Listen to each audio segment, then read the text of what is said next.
रावण। दुनिया में इस नाम का दूसरा व्यक्ति कोई नहीं है। राम तो बहुत मिल जाएंगे लेकिन रावण नहीं।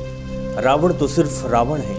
राजाधिराज लंकाधिपति महाराज रावण को दशानन भी कहते हैं कि रावण लंका का तमिल राजा था। सभी ग्रंथों को छोड़कर वाल्मीकि द्वारा लिखित रामायण महाकाव्य में रावण का सबसे प्रामाणिक इतिहास मिलता है। रावण एक कुशल राजनीतिक सेनापति, वास्तुकला का मर्मज्ञ होने के साथ साथ ब्रह्मज्ञानी तथा बहुविधाओं का जानकार था। उसे मायावी इसीलिए कहा जाता था कि वह इंद्रजाल, तंत्र, सम्मोहन और तरह तरह के जादू जानता था। उसके पास ऐसा विमान था जो अन्य किसी के पास नहीं था।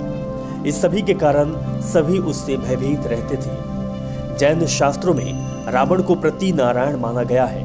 जैन धर्म के 64 शलाका पुरुषों में रावण की गिनती की जाती है। जैन पुराणों के अनुसार महापंडित रावण आगामी 24 में तीर्थकर की सूची में भगवान महावीर की तरह 24वें तीर्थकर के रूप में मान्य होंगे। इसीलिए कुछ प्रसिद्ध प्राचीन जैन तीर्थ स्थलों पर उनकी मूर्तियां भी प्रतिष्ठित हैं। आइए जानते हैं रावण के बारे में और कुछ बातें। रावण के 10 सिर थे, ये तो आपको पता है। वैसे कहते हैं कि रावण के 10 सिर थे। क्या सचमुच ये सही है? कुछ विद्वान मानते हैं कि रावण के 10 सिर नहीं थे, किंतु वह 10 सिर होने का भ्रम पैदा कर देता था। इसी कारण लोग उसे दशानन कहते थे। कुछ विद्वानों के अनुसार रावण 6 दर्शन और 4 वेद का ज्ञाता था, इसीलिए उसे 10 कंठी भी कहा जाता था। 10 कंठी कहे जाने के कारण प्रचलन में उसके 10 सिर मान लिए जाते थे। कुछ लोग तो ये भी कहते हैं कि रावण के 10 दिमाग की बुद्धि थी, इसीलिए उसे दशानन कहते हैं। जैन शास्त्रों में उल्लेख है कि रावण के गले में बड़ी बड़ी गोलाकार 9 मणियां होती थी। उक्त 9 मणियों में उसका सिर दिखाई देता था, जिसके कारण उसके 10 सिर होने का भ्रम होता था। हालांकि ज्यादातर विद्वान और पुराणों के मुताबिक तो यही सही है कि रावण एक मायावी व्यक्ति था, जो अपनी माया के द्वारा 10 सिर होने का भ्रम पैदा कर सकता था। उसकी मायावी शक्ति और जादू के चर्चे जग प्रसिद्ध थे। रावण के 10 सिर होने की चर्चा रामचरितमानस में आती है। वे कृष्ण पक्ष की अमावस्या को युद्ध के लिए चला था तथा एक एक दिन क्रमशः एक एक सिर कटते थे। इस तरह 10वें दिन अर्थात शुक्ल पक्ष की दशमी को रावण का वध हुआ। इसीलिए दशमी के दिन रावण दहन किया जाता है। रामचरितमानस में वर्णन आता है कि जिस सिर को राम अपने बाण से काट देते थे, पुनः उसके स्थान पर दूसरा सिर उभर आता था। विचार करने की बात तो यह है कि क्या एक अंग के कट जाने पर वहां पुनः नया अंग उत्पन्न हो सकता है? वस्तुतः रावण के सिर क्रमिक थे, आसुरी माया से बने हुए थे। मारीच का चांदी के बिंदुओं से युक्त स्वर्ण मृग बन जाता था।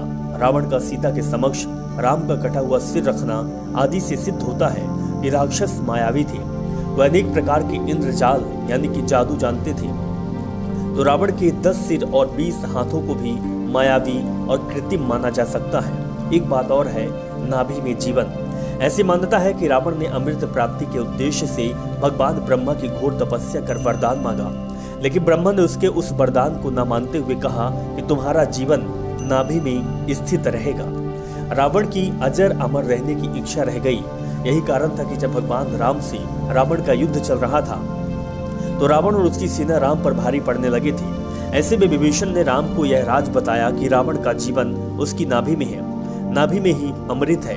तब राम ने रावण की नाभि में तीर मारा और रावण की मृत्यु हो गई। इसके बाद ही रावण को मार दिया गया।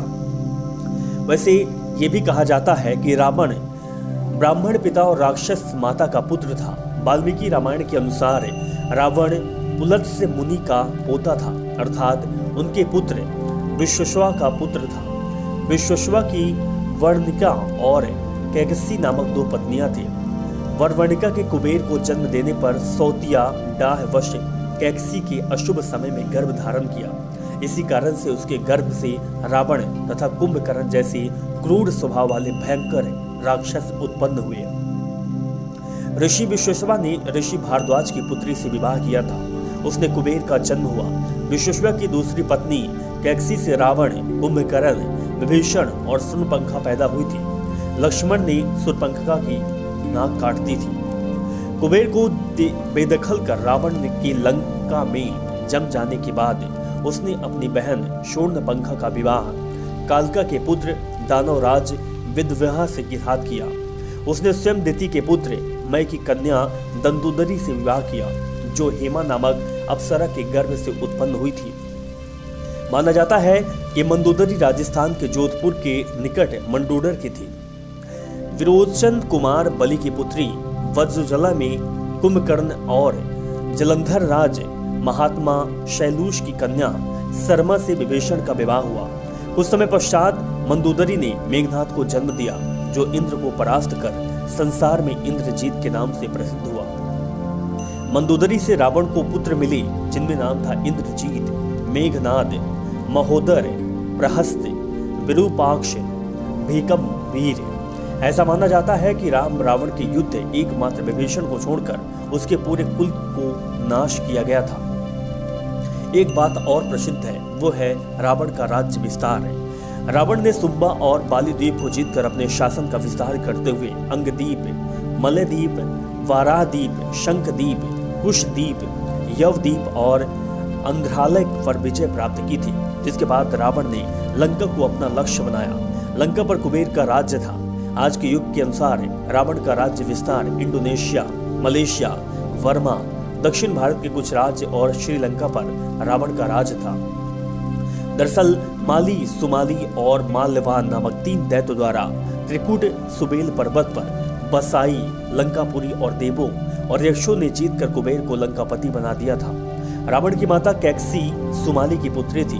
अपने नाना के उकसाने पर रावण ने अपनी सौतेली माता इलविल्ला के पुत्र कुबेर से युद्ध की ठानी, परंतु पिता ने लंका रावण को दिलासा दी तथा कुबेर को कैलाश पर्वत के आसपास के त्रिविष्ट क्षेत्र में रहने के लिए कह दिया। इसी तारमे में रावण ने कुबेर को पुष्पक विमान भी छीन लिया था। तो ये थी रावण की कहानी। इसके साथ ही कुछ और रहस्य भी हैं जो आपको बताने वाले हैं। रावण ने एक नया संप्रदाय भी रचा था। आचार्य चतुर्सेन द्वारा रचित बहुचर्चित उपन्यास वयम राक्षमः, पंडित मदन मोहन शर्मा शाही द्वारा 3 खंडों में रचित उपन्यास लंकेश्वर के अनुसार रावण शिव का परम भक्त, यम और सूर तक को अपना प्रताप झेलने के लिए विवश कर देने वाला था। प्रकांड विद्वान, सभी जातियों को समान मानते हुए भेदभाव रहित समाज की स्थापना करने वाला रावण था। सुरों के खिलाफ असुरों की ओर रावण में आर्यों की भोग विलासवानी यक्ष संस्कृति को अलग सभी की रक्षा करने के लिए रक्ष संस्कृति की स्थापना भी की थी। और इसके साथ ही यही राक्षस समाज के लोग आगे चलकर राक्षस कहलाए हैं। तो आज हम आपको बताए हैं राक्षस की कुछ बातें, कुछ अनसुनी हुई कहानियां। अब आपको ये कैसी लगी आप जरूर बताइएगा। इसके साथ ही आप ये भी बताइएगा कि क्या रावण के बारे में आपको कहना है। हालांकि रावण के बारे में जब भी जिक्र आता है तो एक बात जरूर आती है कि रावण शिव भक्त था। शिव तांडव उसने ही लिखी थी, उसने ही किया था। और इसके साथ ही रावण का नाम हमेशा बुराइयों के तौर पर आता है।